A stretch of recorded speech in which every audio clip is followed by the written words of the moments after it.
क्या आप ये डायरी देख रहे हैं? अगर आप 2026 को लेकर सच में सीरियस हो तो मैं बिना ओवर प्रॉमिस किए एक बात कॉन्फिडेंटली बोल सकती हूँ, ये छोटी सी डायरी आपकी लाइफ का डायरेक्शन बदल सकती है। मैं ये बात इसलिए नहीं बोल रही क्योंकि आजकल ये बहुत ट्रेंडी लगती है, मैं ये इसलिए बोल रही हूँ क्योंकि मैंने अपनी लाइफ को चेंज होते हुए देखा है, वो भी लाइव। तो डायरी यूज करने में ना सबसे ज्यादा कंफ्यूजन पता है क्या होता है? डायरी को यूज कैसे करें, इसमें लिखना क्या होता है, राइट? डेली एग्जैक्टली इसमें हम लिखें क्या? पता तो है लिखना चाहिए, बट हम लिखें क्या? आज का पूरा वीडियो ना सिर्फ उसी के लिए है।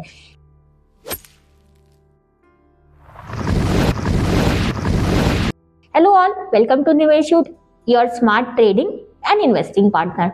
सबसे पहले एक सवाल, 2026 में डायरी की जरूरत आखिर क्यों है? आज ना हम एक डिजिटल वर्ल्ड में जी रहे हैं। Phone, laptop, notifications, messages, emails, reels, हर सेकंड दिमाग पे ना बिल्कुल अटैक हो रहा है। अब एक पॉइंट समझो, हमारे ब्रेन के बेसिकली दो मोड्स होते हैं, एक होता है फास्ट मोड, एक होता है स्लो मोड। जब भी आप फोन यूज करते हो, स्क्रॉल करते हो, स्वाइप करते हो, डिलीट करते हो, टाइप करते हो, तो आपको जो ब्रेन है ना ऑटोमेटिकली फास्ट मोड में चला जाता है। फास्ट मोड का प्रॉब्लम क्या होता है कि आपको सोचने का टाइम नहीं मिलता है, डेप्थ नहीं होती है, आपको क्लैरिटी नहीं होती है। अब दूसरी तरफ जब आप पेन उठाते हो और पेपर पर ना लिखना शुरू करते हो तो आपका जो ब्रेन है वो खुद ब खुद ना स्लो मोड में आ जाता है, और वहीं से क्या शुरू होता है? क्लियर थिंकिंग शुरू होती है, डीप अंडरस्टैंडिंग शुरू होती है, रियल आइडियाज आते हैं। साइंस भी यही बोलता है। 2014 में ना एक प्रिंसटन यूनिवर्सिटी और यूनिवर्सिटी ऑफ कैलिफोर्निया ने एक्सपेरिमेंट किया था। उन्होंने स्टूडेंट्स को ना दो ग्रुप में डिवाइड किया। ग्रुप एक था जो लैपटॉप पे नोट्स बनाता था, और ग्रुप टू जो था वो पेन पेपर से नोट्स बनाता था। रिजल्ट बिल्कुल शॉकिंग था। जो पेन पेपर वाले स्टूडेंट्स थे उनको ज्यादा टाइम तक याद रह रहा था, कॉन्सेप्ट्स को बेटर समझ पा रहे थे, न्यू आइडियाज जनरेट कर रहे थे। और जो अदर हैंड लैपटॉप वाले स्टूडेंट्स थे वो बस सुनकर कॉपी कर रहे थे। तो साइंटिस्ट ने इसे नाम दे दिया, ये जो एक्सपेरिमेंट हुआ इसे नाम दे दिया माइंडलेस ट्रांसक्रिप्शन। मतलब आप लिख तो रहे हो लेकिन आप सोच नहीं रहे हो। जब आप पेपर पे लिखते हो ना तो ब्रेन आपके वर्ड्स और इमोशंस के बीच एक कनेक्शन बनाता है, और वही कनेक्शन सिर्फ लर्निंग और मेमोरी का रियल बेस होती है। अब सबसे बड़ा एक्सक्यूज क्या होता है कि ओके मेरे पास तो टाइम ही नहीं है।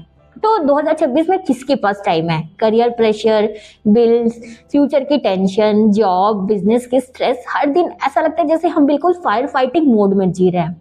तो डायरी लिखना लग्जरी लगती है, लेकिन सच बताऊं डायरी आपका टाइम नहीं लेती है, बल्कि ये ना आपको टाइम देती है। अगर मैं आपसे बोलूं अगर आप 1.5 से 2 घंटे सेव कर सकते हो तो क्या आप डायरी यूज करोगे? मैं तो डेफिनेटली 100% करने वाली हूँ, और आपको भी करना चाहिए। डेली आपको ना सिर्फ 5 मिनट्स लिखना है।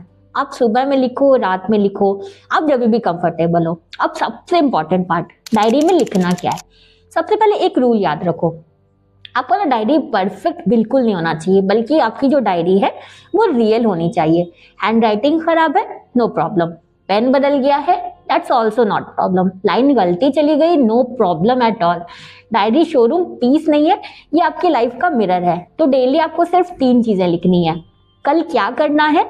मैक्सिमम आपके 3 टास्क होने चाहिए, 3 से ज्यादा आपको नहीं लिखना है। छोटे छोटे टास्क लिखो, क्लियर टास्क लिखो। क्यों? क्योंकि ना बड़ी चीजें याद रहती हैं, छोटी चीजें ना इंसान भूल जाता है, दिमाग में वो आती नहीं है, और वही छोटी चीजें जो होती है ना अक्सर आपको सक्सेस दिलाती है। सेकंड लिखना है यस्टरडे का एनालिसिस। सोचो और लिखो, मैंने क्या गलत किया, उससे मुझे क्या लर्निंग्स मिली, मुझे क्या अवॉइड करना चाहिए था। मतलब यस्टरडे की एनालिसिस है। ये सेल्फ एनालिसिस आपको नेक्स्ट लेवल पर ले जाता है। थर्ड है टाइम वेस्ट कहाँ हुआ। इसमें बिल्कुल ऑनेस्ट रहो, ब्रूटली मैं बोलूंगी ऑनेस्ट रहो। जब आप ये लिखते हो ना तो डायरी हथौड़े की तरह दिमाग पे ठक ठक करती है, यही लिखा था, फिर क्यों किया मैंने ये। यही अकाउंटेबिलिटी होती है। डायरी नहीं होगी तो आप बस भागते रहोगे, भागते रहोगे, भागते रहोगे, बिना ये जाने कि आपका डायरेक्शन क्या है। तो आपको स्पीड नहीं चाहिए, आपको डायरेक्शन चाहिए।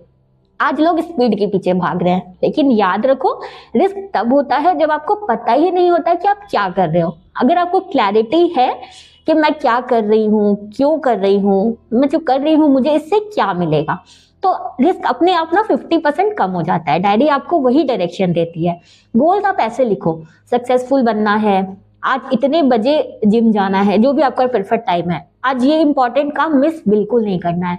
गोल्स को छोटे छोटे स्टेप्स में डिवाइड करो, डेली अचीव करने का ट्राई करो। जो डेली के गोल्स है डेली अचीव करने का ट्राई करो। यही प्रोसेस जो है ना वो कंसिस्टेंट बनाता है। सक्सेसफुल लोग क्यों लिखते हैं?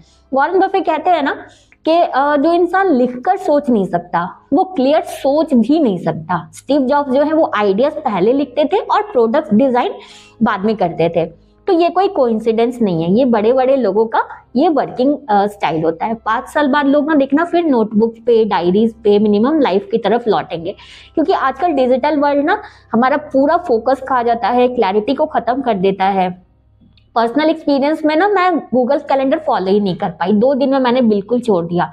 लेकिन ये जो डायरी मैंने आपको बोली ये मैं 6 मंथ से डेली यूज कर रही हूँ।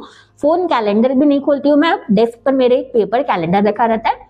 तो लाइफ ना आप जितनी सिंपल बनाओगे उतनी ज्यादा इफेक्टिव बनती है, उतनी ज्यादा आपको बेटर क्लियर रिजल्ट्स मिलते हैं। अब डायरी रखनी कहाँ पर है? डेस्क पे रखो, जॉब पे ले जाओ, ट्रिप पे भी ले जाओ, बिल्कुल शाई नहीं होना आपको इसमें। पूरे दिन आपको थॉट्स आते रहते हैं, उन्हें लिखो, क्योंकि जो आज का थॉट होगा कल आपकी वही जो है ना सक्सेस बन सकता है।